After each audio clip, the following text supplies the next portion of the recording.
Hello friends, Multitech YouTube channel पर आपका स्वागत है। मैं दीपक, एलईडी ट्रेनर।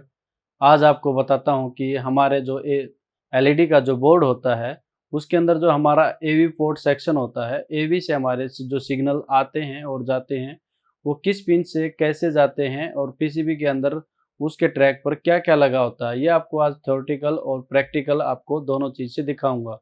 एवी हमारी क्या होती है, एवी की फुल जो फॉर्म होती है वो हमारी ऑडियो एंड वीडियो होती है। जैसे कि आपको पीछे दिख भी रहा होगा कि एवी हमारी 3 कलर में ऐसे आती है कि एक हमारा येलो होता है, दूसरा हमारा व्हाइट होता है और एक हमारा रेड होता है। जो येलो वाला ये येलो वाली जो पिन होती है, ये हमारी वीडियो के लिए होती है, जिसके अंदर से हमारे वीडियो के सिग्नल जाते हैं। और जो व्हाइट वाली जो पिन होती है, ये हमारी साउंड के लिए होती है। और जो ये हमारी रेड वाली है, ये भी हमारे साउंड के लिए होती है। ये हमारे टीवी के अंदर 2-2 साउंड के क्यों लगाए जाते हैं? क्योंकि हमारे टीवी के अंदर 2-2 स्पीकर होते हैं और दोनों के लिए अलग-अलग सिग्नल जाते हैं। अगर हमारे टीवी के अंदर एक लीड अगर खराब हो जाती है, अगर हम 2 लीड वाली एवी की हम लीड लगाते हैं, तो हमारे एक ही स्पीकर में आवाज़ आती है।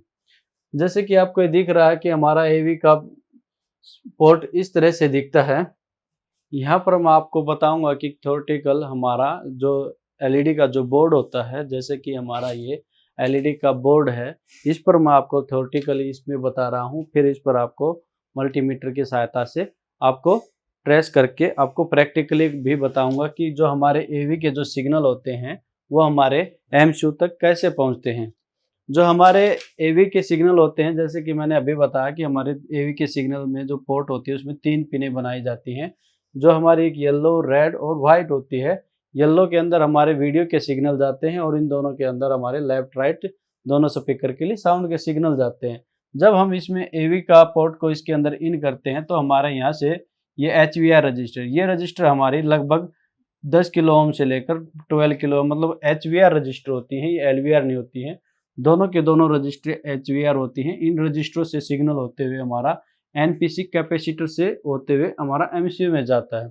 अब जैसे कि आपको ये कैपेसिटर दिख रहा है, ये कैपेसिटर हमारा नॉन पोलराइज्ड कैपेसिटर है। अब नॉन पोलराइज्ड कैपेसिटर हमारा यहाँ सीरीज में क्यों लगाया जाता है? नॉन पोलराइज्ड कैपेसिटर हमारा सीरीज में क्यों लगाया जाता है? जैसे कि मैं आपको बताता हूँ, नॉन पोलराइज्ड कैपेसिटर हमारा एक ऐसा कैपेसिटर होता है जिसके अंदर हमारे कोई पोल नहीं होता, यानी कोई नेगेटिव और पॉजिटिव नहीं होता है। और इसको जब हम सीरीज में, ये हमारी न तो इलेक्ट्रिक को स्टोर करता है और ना ही अपने पास रखता है। ये हमारा नॉन पोलराइज कैपेसिटर का ये इलेक्ट्रिसिटी में क्यों यूज किया जाता है? क्योंकि यह सिर्फ हाई फ्रिक्वेंसी को पास करता है और लो फ्रिक्वेंसी को रोकता है। जो हमारी एसी या डीसी वोल्टेज होती है, उसकी हमारी क्या होती है, फ्रिक्वेंसी लो होती है, जिसको ये रोक देता है। और हाई फ्रिक्वेंसी जो होती है हमारी रेडियो फ्रिक्वेंसी होती है, मोबाइल फ्रिक्वेंसी होती है, इस प्रकार की फ्रिक्वेंसी को ये पास कर देता है।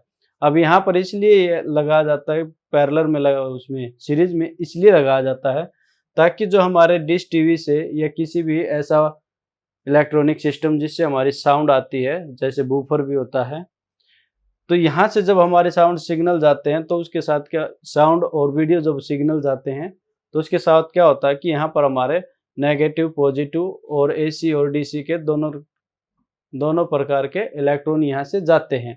यहाँ पर ये कैपेसिटर क्या करता है, सिर्फ जो हमारे वीडियो के सिग्नल होते हैं और ऑडियो के जो सिग्नल होते हैं, सिर्फ उन्हीं सिग्नलों को जाने देता है, क्योंकि इनकी फ्रीक्वेंसी आपकी ज़्यादा होती है और यहाँ पर ये एसी और डीसी को जाने से रोकता है। एसी और डीसी को जाने से इसलिए रोकता है, अगर हमारी डिश टीवी या किसी भी प्रकार का इलेक्ट्रॉनिक कंपोनेंट जो हमारा वीडियो या ऑडियो सिग्नल भेजता है, अगर वो पीछे से अगर बैक करंट मारता है और वो बैक करंट हमारे एमसीयू तक पहुंच जाता है, तो हमारी एमसीयू खराब हो जाती है। इस कैपेसिटर को लगाने से हमारी एसी और डीसी के इलेक्ट्रॉन यहीं पर रुक जाते हैं और सिर्फ साउंड और वीडियो के सिग्नल ही आगे जा पाते हैं।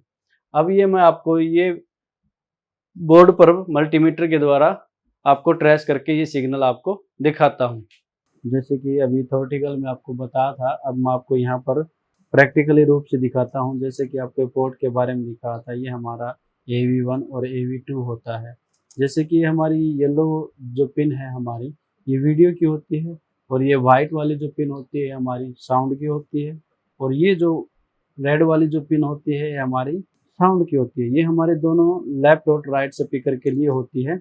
ये जो दो दो प्रकार की आपको पिनें दिखाई दे रही होती हैं, ये हमारे AV1 और AV2 होती है। अब जो इसके ऊपर का जो आपको सिल्वर कलर की जो आपको एल्यूमिनियम की जो दिखाई दे रही है स्टील की, ये ग्राउंड होती है।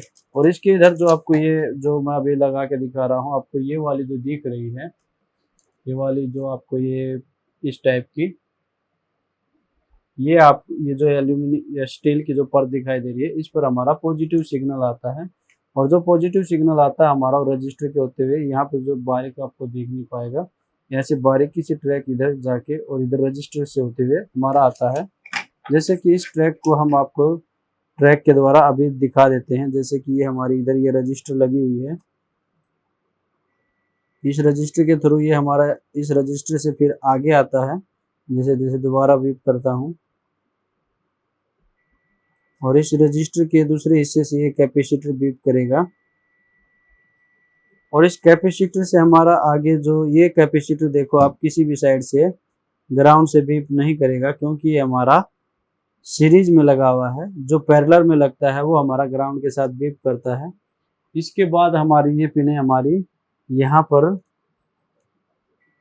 ये देखो हमारी MCU के अंदर आ रही हैं।